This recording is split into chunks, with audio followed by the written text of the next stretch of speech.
Hello again, everyone, and welcome back to the Target Smart Podcast. I'm your host, Albert Morales.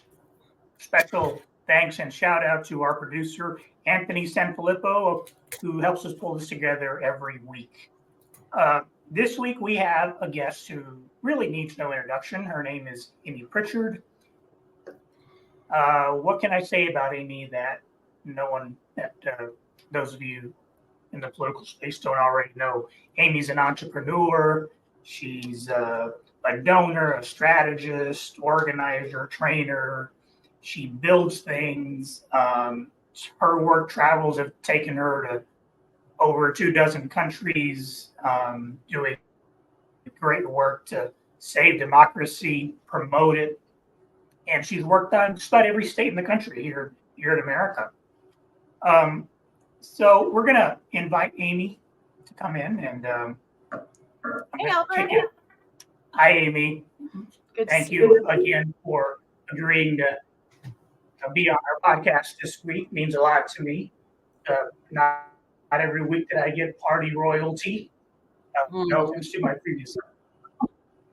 We have a lot to cover, and anyone in the progressive space who doesn't already know, you must be living under a rock. But I like to start each podcast by asking our guests about their first political gig, what it was, and what it was about that gig that made it clear to them that politics was the way you were going to make your bread. So if you don't mind taking us back a couple of years down memory lane.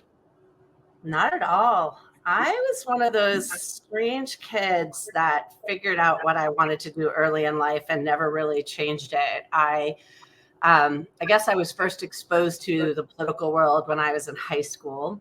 I had a state rep who had a program kind of like Close Up, but she took us to the state capitol and all around government and exposed us to the governor's office and the legislature and the judiciary. And it was a real life civic lesson. And I have the clip where I actually wrote about it in our local newspaper. And that's probably my first, byline.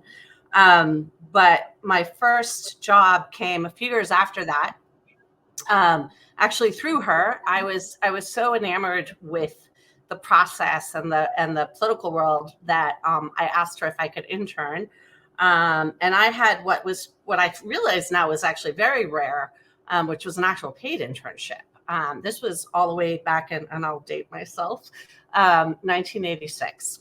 And I got a really cool assignment, which is I got to help the state create a tribute to President Kennedy. There wasn't one, believe it or not, in the state house specifically, I should say.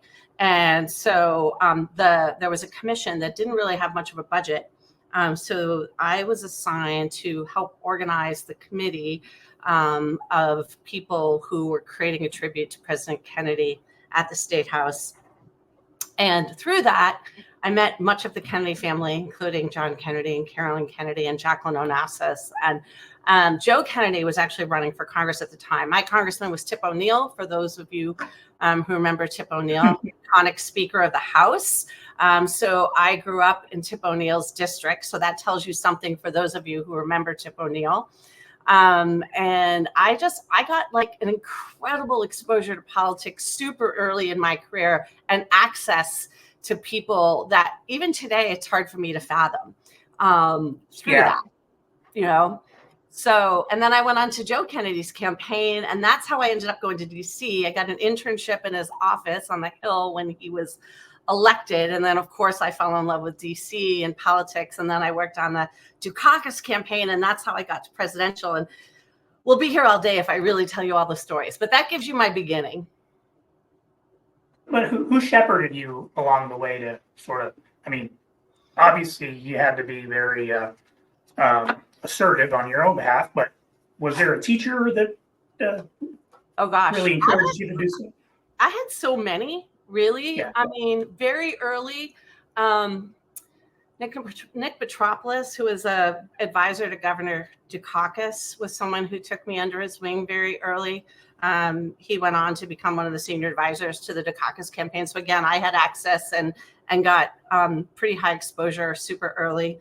I met on that campaign Donna Brazil and Mignon Moore, who have been icons and inspirations to me ever since. Teresa Vilmain and Will Robinson are two people who have started then and to this day are inspirations for me. I mean, I could go on. I again feel so lucky because I mean, I didn't come from a political family. No one in my family was political. They still don't really understand how I got this bug. I mean, they know, but it certainly wasn't something I was born into or had exposure through anyone else in my life. Yeah. Okay. Well, I also want to visit a little bit about, you're known for building things. You've, I mean, off the top of my head, I can think of BITS, you can think of Democratic Gain, the job bank of the Democratic Party. You probably raised millions of dollars for the party, causes, candidates over the years. What do you think we're missing that if you had the ability to clone yourself, you take on that next project? Is it redistricting? What is it? I mean, because I mean, certainly redistricting is a perpetual issue. I really think that I'm just going to say constitutional reform, because I think there are actually a lot of issues that we need to reform that come from our Constitution. Everything from gun control to I think we're actually electoral college is not something we've really tackled meaningfully as a party, as a movement. We certainly talk about it, but I think my number one issue actually that I think is problematic is the electoral college. And then I would also throw in DC statehood into that.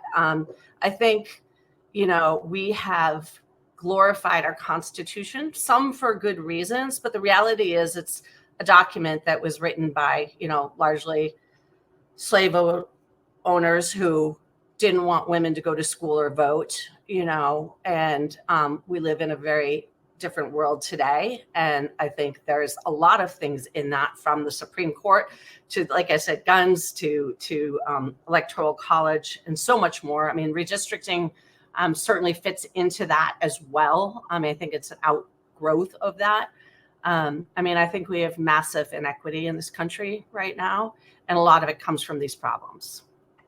Yeah, I see the inequity here in my ruby red county, Carroll County in Maryland, and it's sad. But you're driving by these homes that have a "Don't tread on me" flag. That's a topic for another day.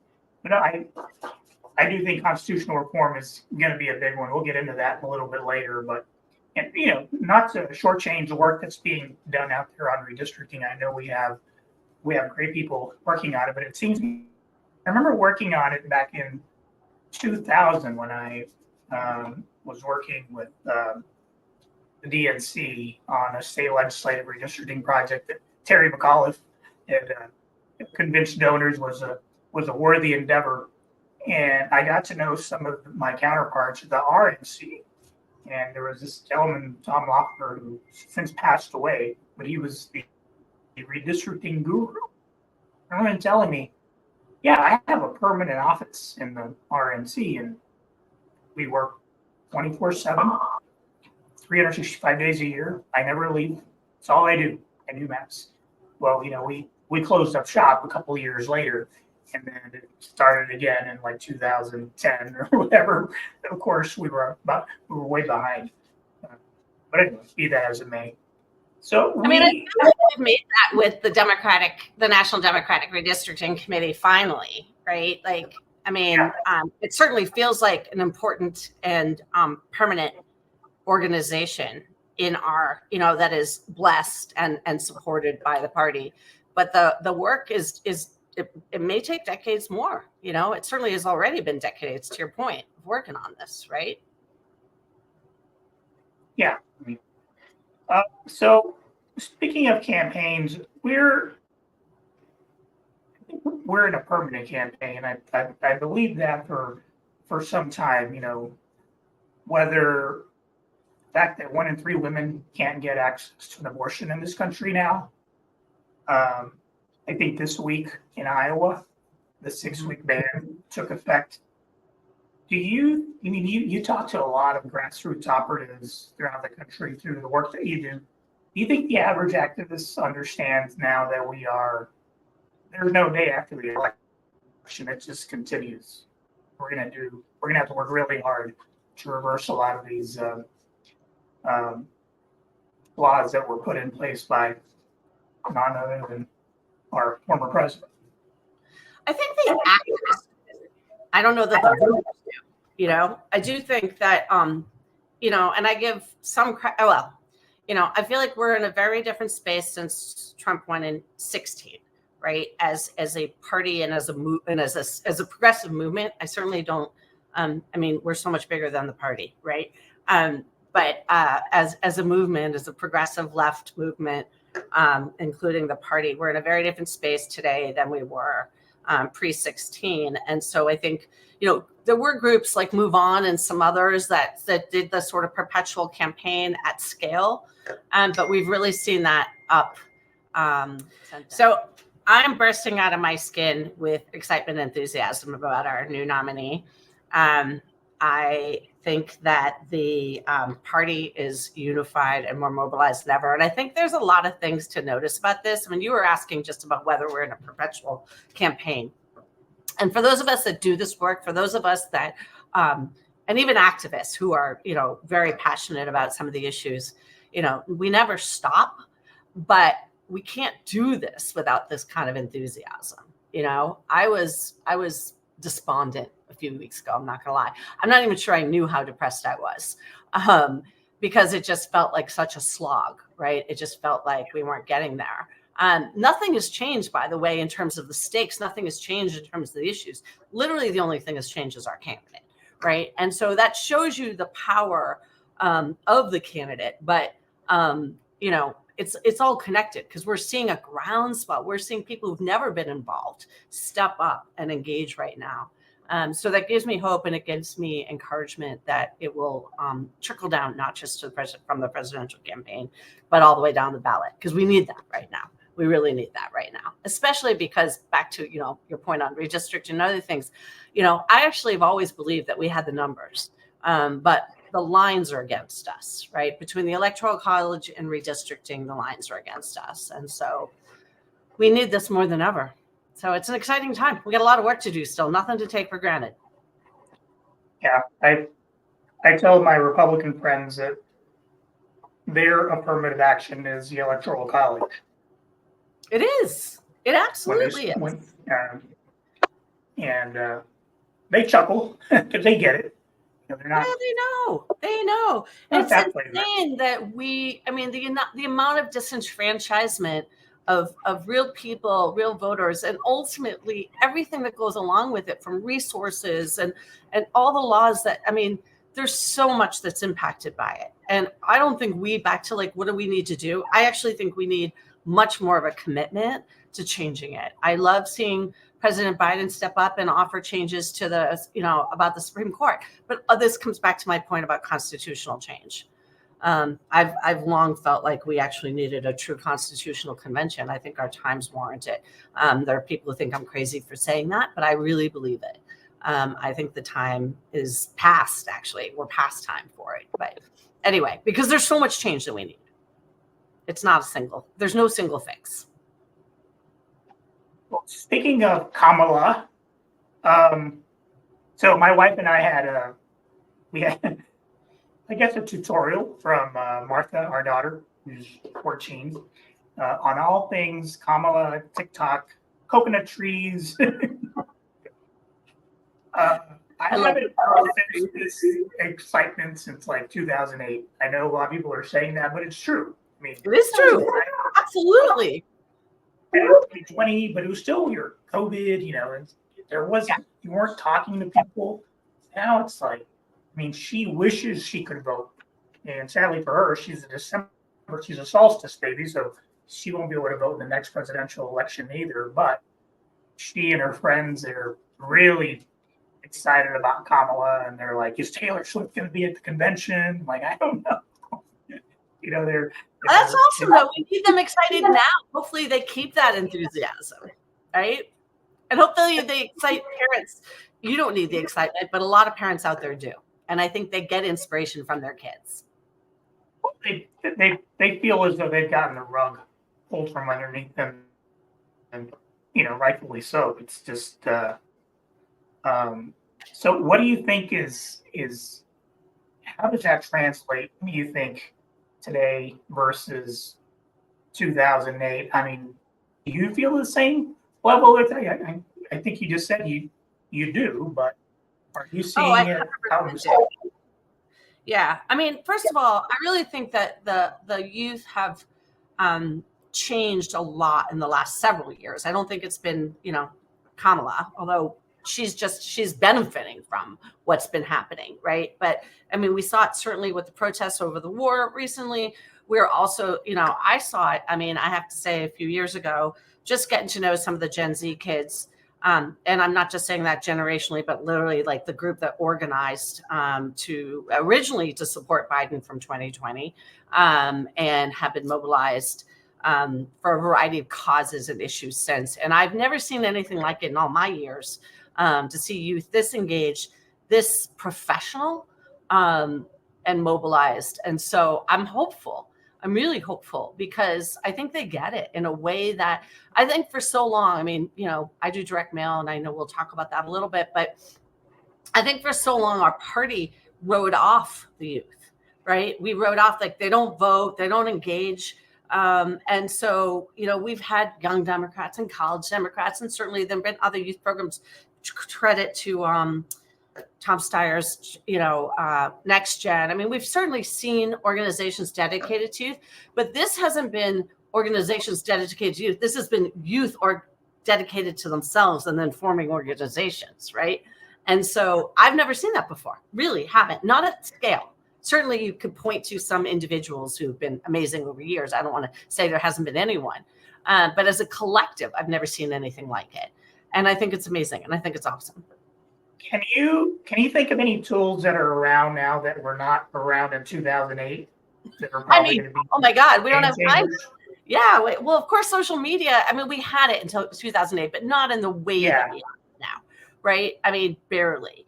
And we didn't have tools that really democratized communication, right? We had Facebook. Yeah. I mean, there were a couple others, but the way, even just the tools we're using now to do this podcast, right? The way people can create programs, create content, right? You have an entire industry dedicated to creators now, and not just in politics, but in almost in every industry.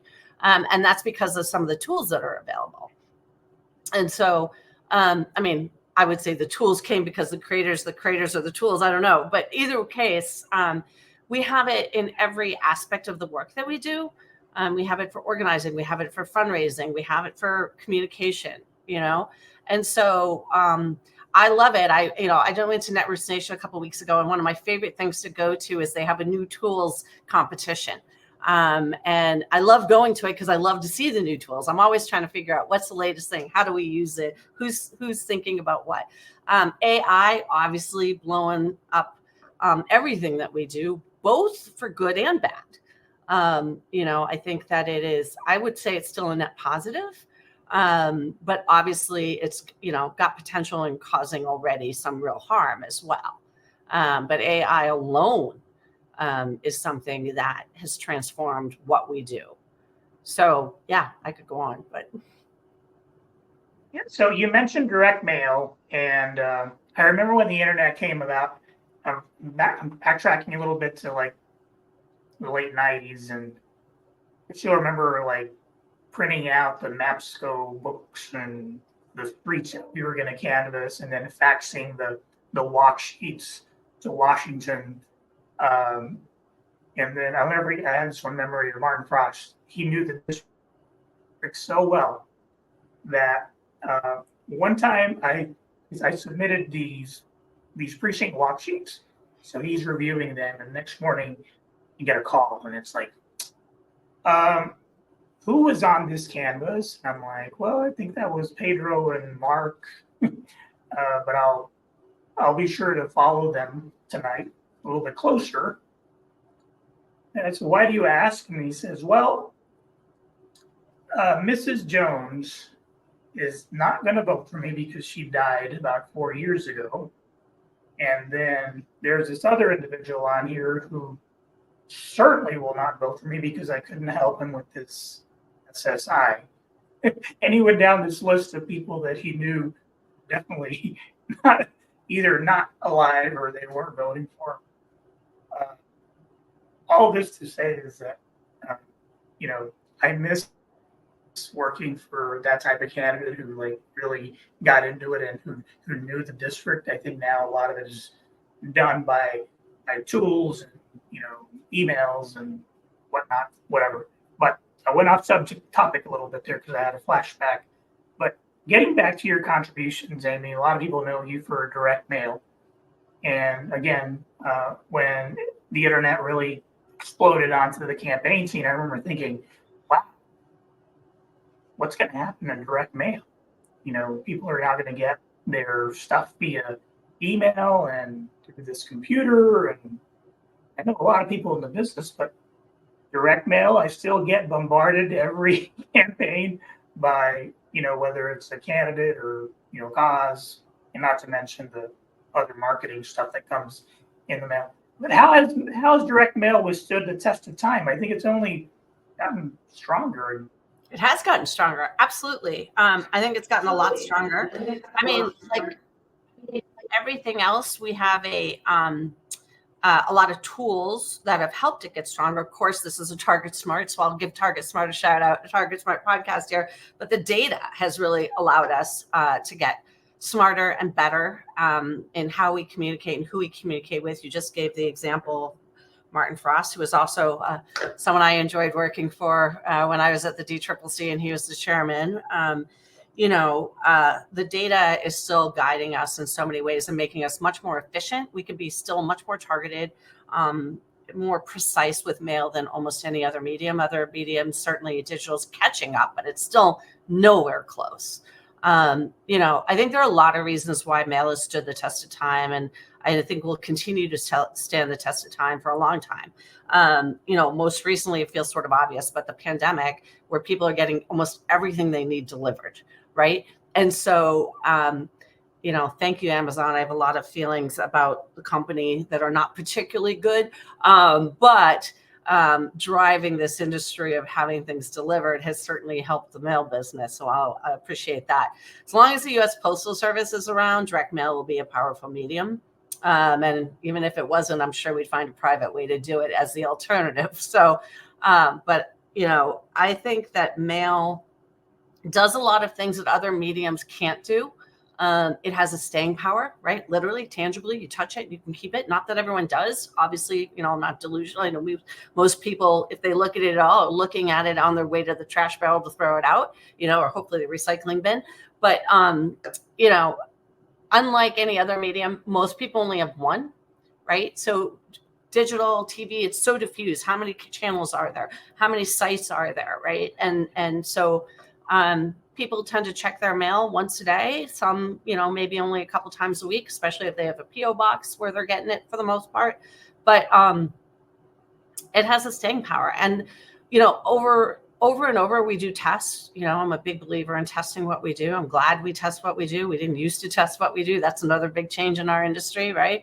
Thank you to the Analyst Institute and others who have really upped our game on that. But, so many tests that we do that show that mail has a as good, if not a more measurable impact. And frankly, we'd probably do more mail if it wasn't so expensive. Mail's really expensive, So digital is cheaper, but mail's, has a marginally, but in the margins is where it matters, a greater impact, And so, yeah, as long as it's around, I think that we'll continue to see it be impactful. I still think there are ways, and I'm fighting with, and I shouldn't say fighting, but I'm struggling a little bit with some of my clients because I think in our space, one of the things that we don't do particularly well is true collaboration. We're very siloed as consultants, the mail consultant and the digital and the TV and the data and the fundraising and the polling, right? There are all these different firms. There's very few generalists out there. There are some, but not typically. And so, our idea of collaboration usually is getting on a conference call together,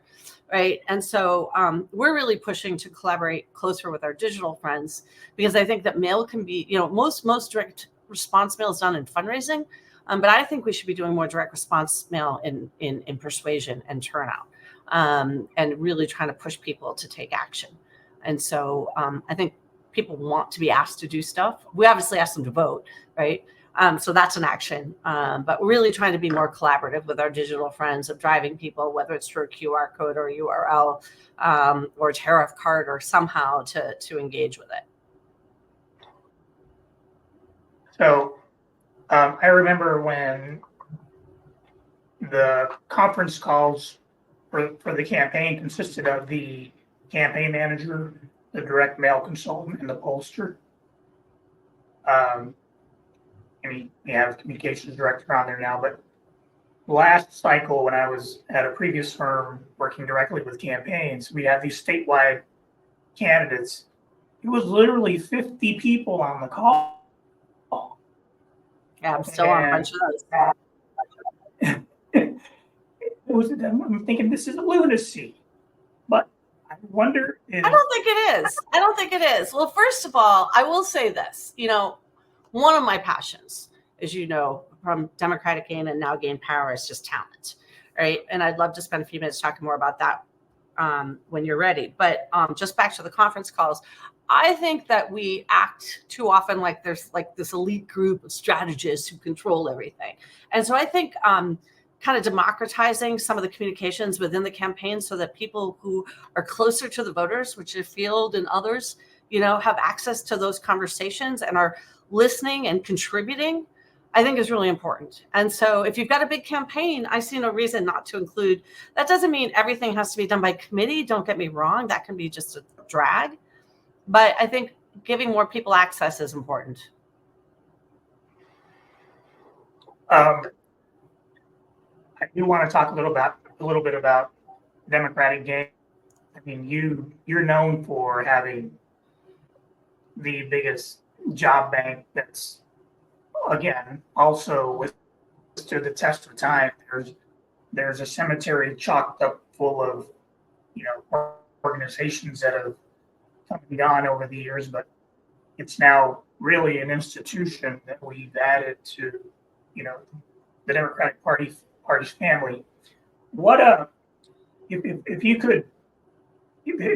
had the resources, would you like to have a Democratic gain in every state where you'd be? Well, first of all, we're Gain Power now, so I just want to correct the name. We renamed it, rebranded 4 years ago. We actually reincorporated it too, so it was more than a rebranding.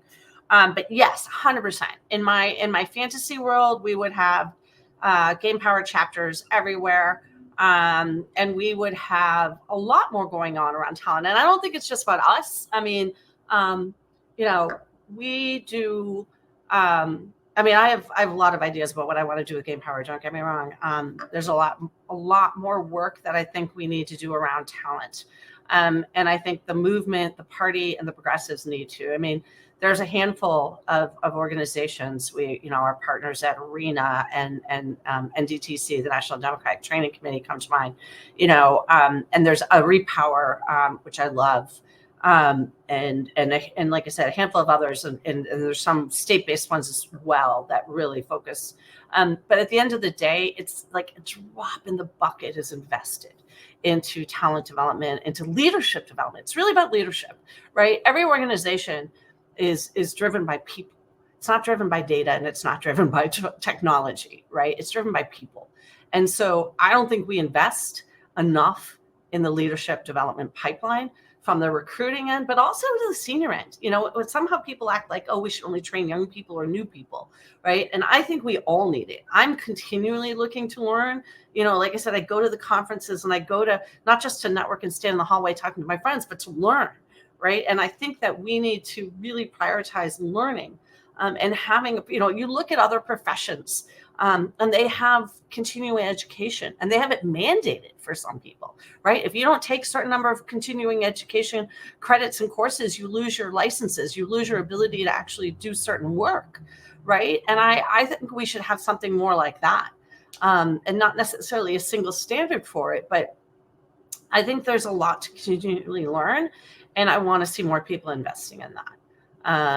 I really think that we don't do enough. That is, I could go on all day about this. This is something I could talk about nonstop, because we really don't, institutionally, at the committees, at the American Votes and the C3 organizations, State Voices. Everyone does a little bit, don't get me wrong, but it's never at the scale in which I think it deserves and requires. Yeah, I kind of happened upon politics by accident. I remember in high school we had Jim Wright was my congressman speaker. We both had speakers. Until the devil incarnate, Newt Gingrich did what he did. But I remember him sending must have been the district director to one of our classes, and he said something that really stuck. It says, politics is basically a game of addition. You're adding people to your cause, you're winning. You're subtracting, you're losing. And if you like to talk to people, you can be really good at politics. And that was like the light went on, because and continue to be terrible at math. But I said, I can do this. And I started watching religiously, the Sunday morning shows and everything. And they're not talking about math. They're all in suits. I'm not great at math either, to be we have a $23 trillion deficit. I don't know. But be that as it may, that's fun. So we talked a little bit, Amy, about the Supreme Court earlier. Do you think that's the next big battle? The president came out Monday with his vision for what reform looks like. And I think a lot of Americans were shocked to learn that people like Clarence Thomas have taken millions of dollars and luxury jet travel and yacht trips. Yes. And I think this court has really tarnished itself, right? They have really done an incredible disservice to themselves, to the country, and to the institution they represent, and they have caused it to lose credibility. We've always known, and it's human nature to be biased, right? And partisanship is a form of bias, right? We all know that. Going back, I remember when Supreme Court decided the election in 2000, which I frankly think we don't talk about enough. The 2000 election, that is. I don't know how many, students today and youth today really understand what happened then. So that's, there have been plenty of bad court cases through history. You can go back to, separate but equal and other such standards that were instituted by the court. So it's not like this is new. Having said that, and I really appreciate the president's suggested changes. I knew a lot of people were talking about just expanding the court as if somehow, but I really appreciate the notion of term limits. I will say term limits for me is the one issue, and I'm saying this in many contexts, certainly in a legislative, and it's the one issue that I've done a full 180 on. Early in my career, I was really opposed to term limits. I remember then there were term limit ballot measures all over the country. As you know, I'm a big ballot measure person, and term limits is the issue that I've done a full 180 on. I used to think that we had elections and that's how we had term limits, right? But term limits for the court and term limits, I think we should have term limits everywhere. I think we should have term limits in Congress. I think we should have them in legislatures. I think that unfortunately, and I say this about our Democratic friends too, the power of incumbency is really corrupting. And it's taken me a long time to realize that. As you might recall, I stood up and really had a fight with our party a few years ago.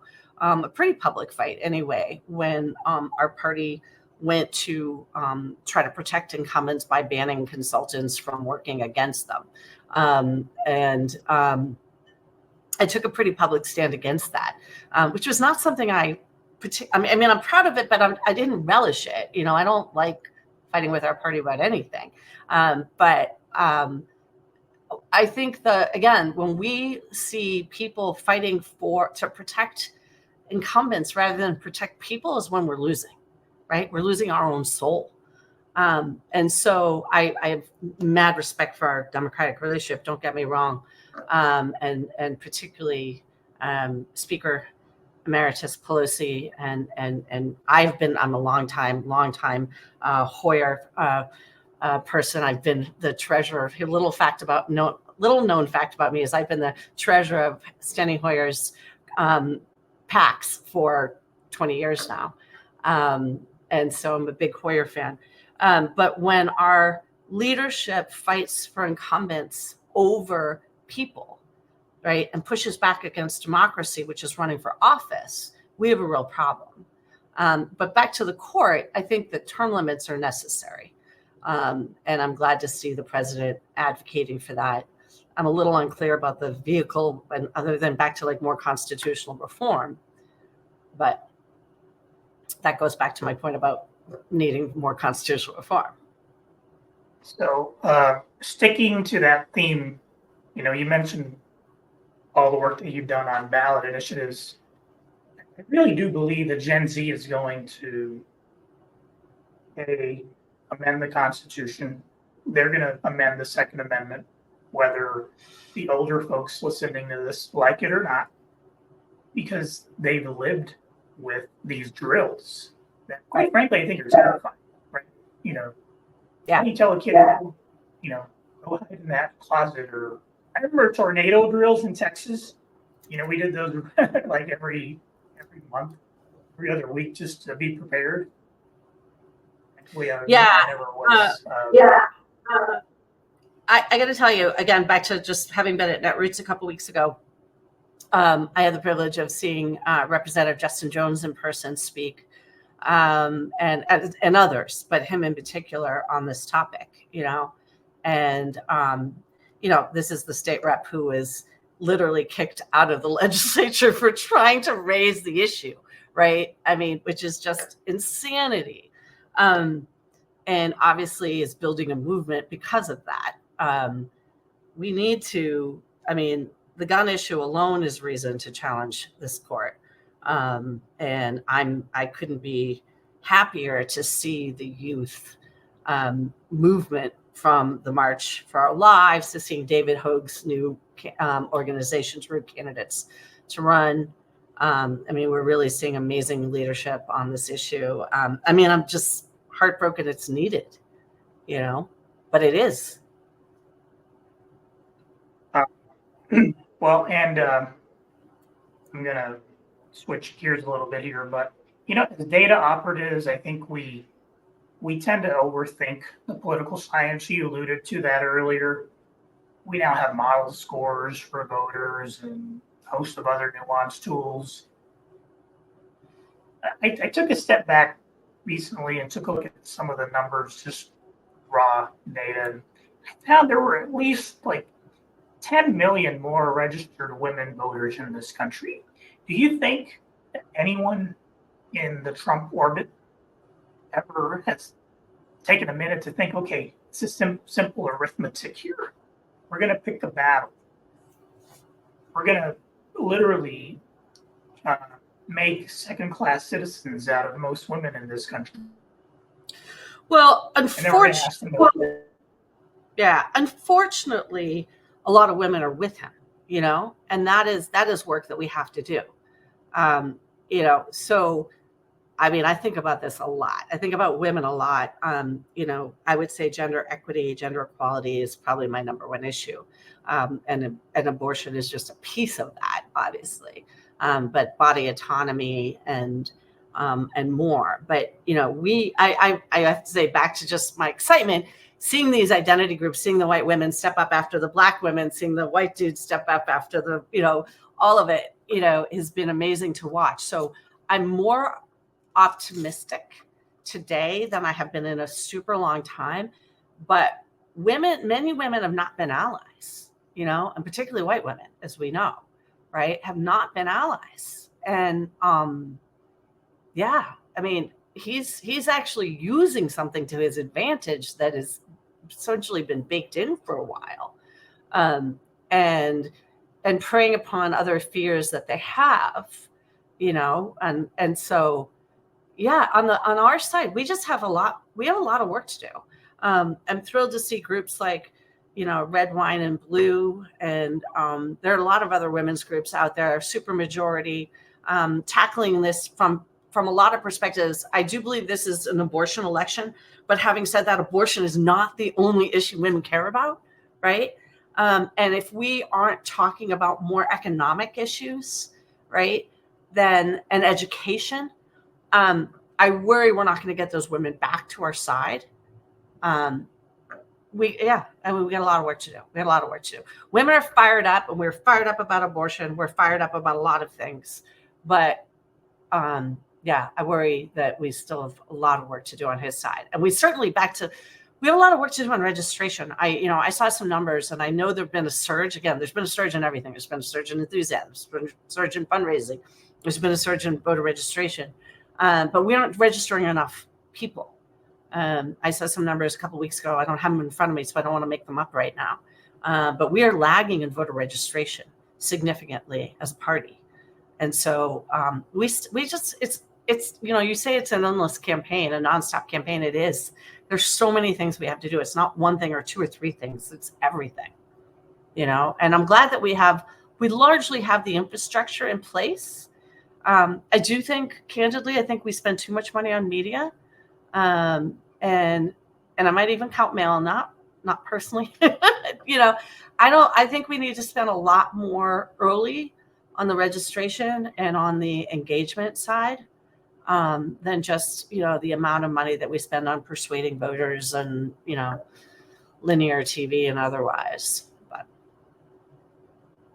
yeah, I mean, that's where it gets complicated, right? Because having been born and raised in Texas, for example, you can't, if I live in Fort Worth, which is where I was born and reared, I can't register voters outside of my county without being deputized. And if you get caught, it's like 10 years in prison or whatever. But be that as it may, it's tough. And to your point about white women, I think this week they had this White Women for Kamala call that raised millions of dollars. So that was heartening. But you're right. I think it was, memory serves me, the Democratic nominee hasn't gotten a majority of white women to vote for it since LBJ, I think, if memory serves me correct. So I think this might be, hopefully this is a year. I hope so.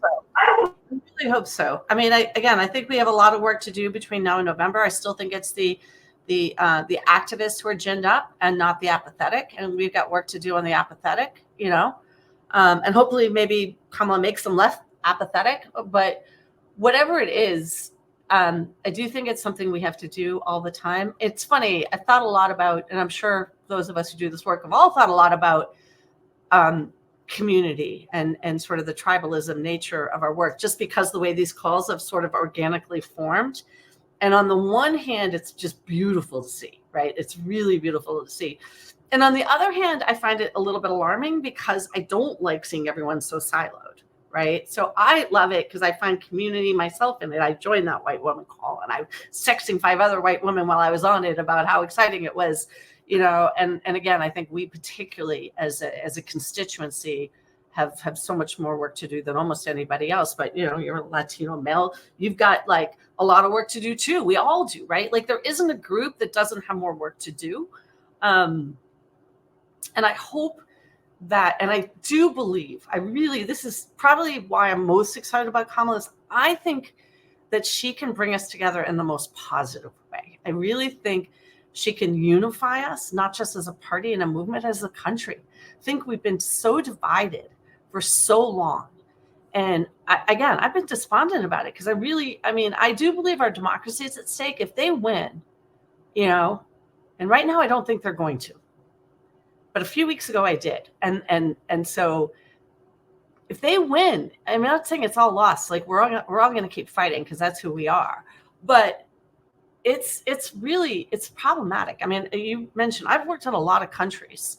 I don't think most people in this country understand what happens when you don't have democracy, right? I don't even think most people understand what democracy is, in this country, because we barely taught it in school.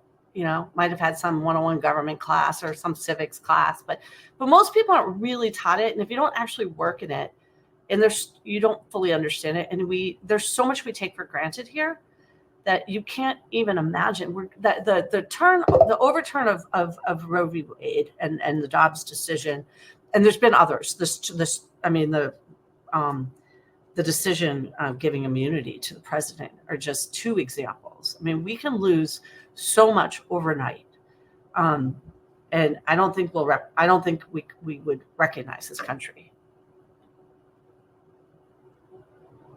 No, I totally get it. And, I worked for Anna Greenberg for a couple of years. And the thing I appreciated about Anna is that, she's very tough, and she just tells you, the candidate, what they need to hear. But most of her thoughts are original.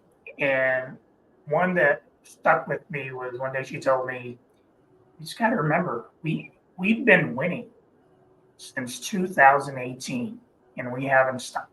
And I try to repeat that as much as I can to folks who get nimble and they get worried, and I use that, and I don't credit her enough for that, but I wanted to take this opportunity to do so because she's right.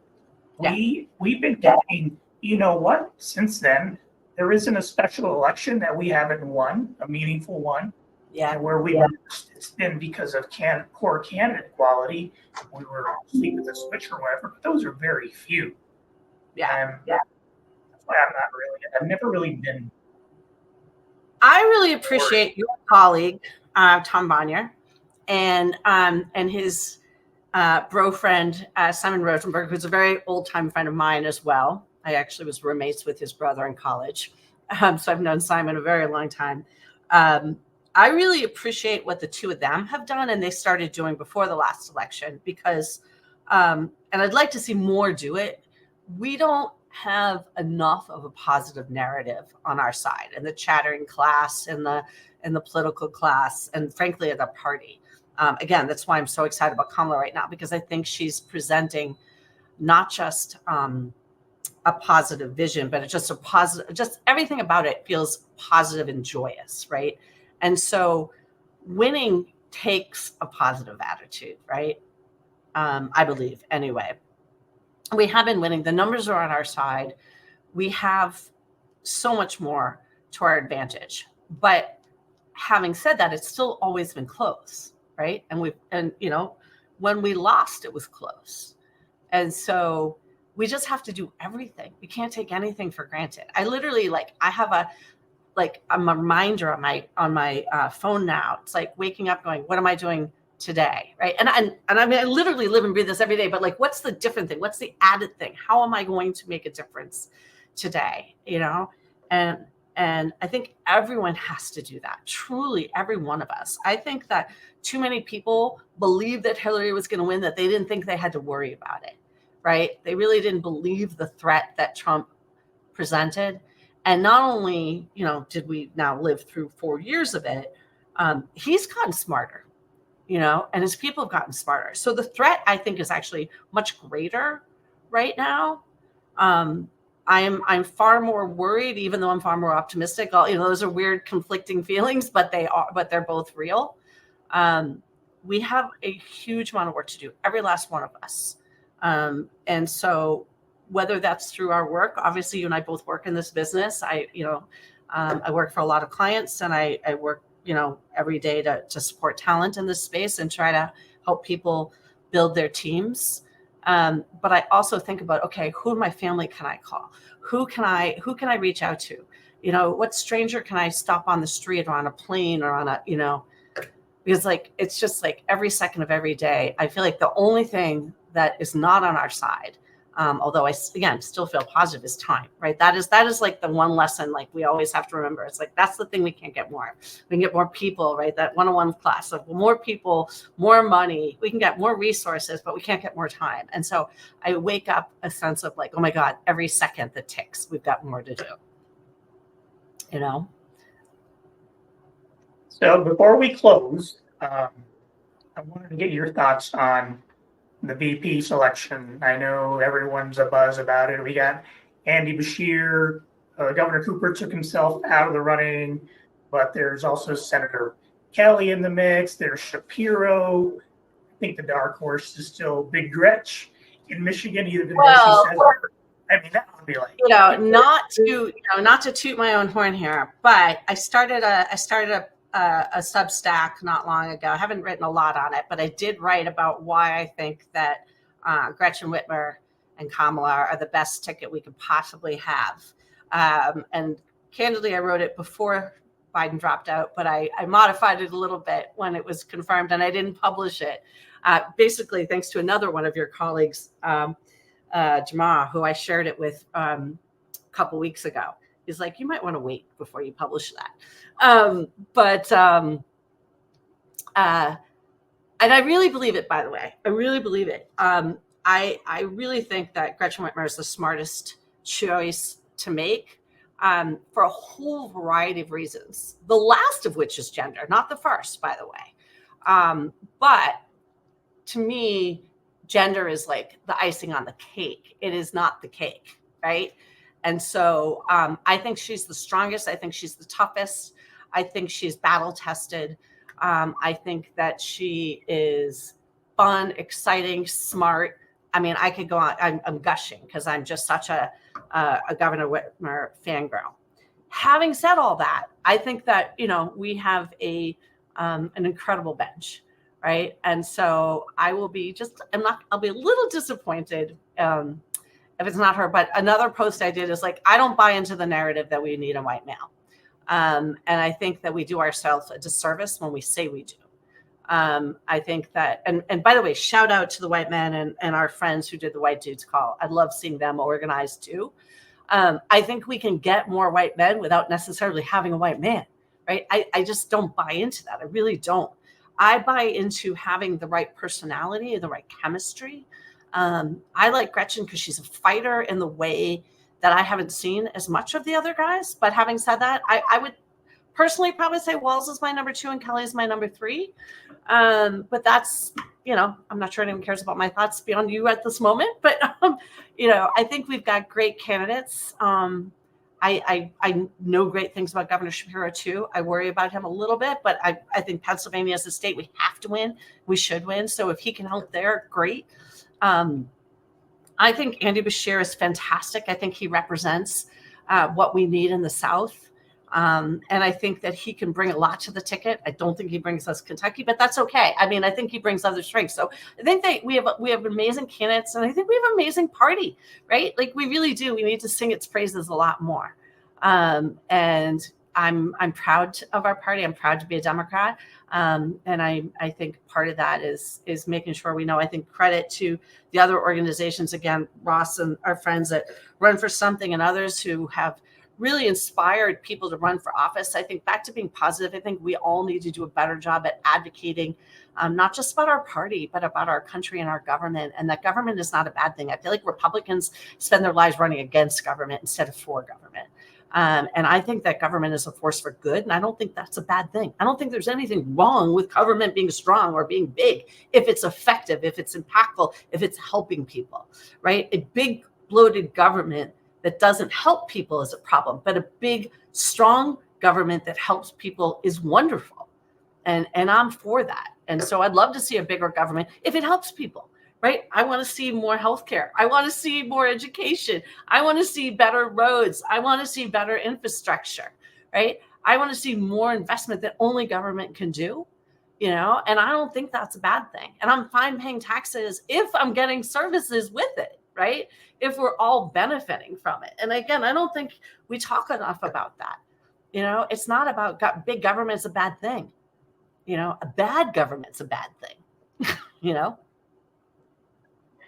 Well, Amy, you've been a terrific guest. I hope to have you back before the election. I know you're going to be very busy Anytime, between Albert. My now and condition is I want to come to the farm. I like seeing you do it in the farm. I don't know if you're going to do more of it with the you did the Facebook lives from there anyway. I don't know if you've done the podcast from there, but I love looking at you and all you do, and I'm in awe of you and your family and your daughter, and I'm happy that she's excited about Kamala. I'm glad to hear that story because that just affirms what we know.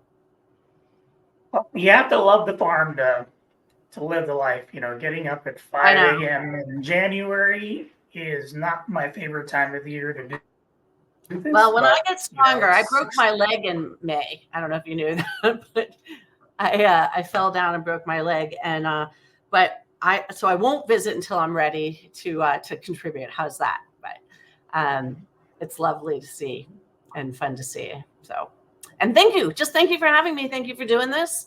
Grateful. Thanks for all the work you do. Love Target Smart. Love you, Albert. Always fun to hang out with you, with or without a live audience or folks watching. Well, we love you.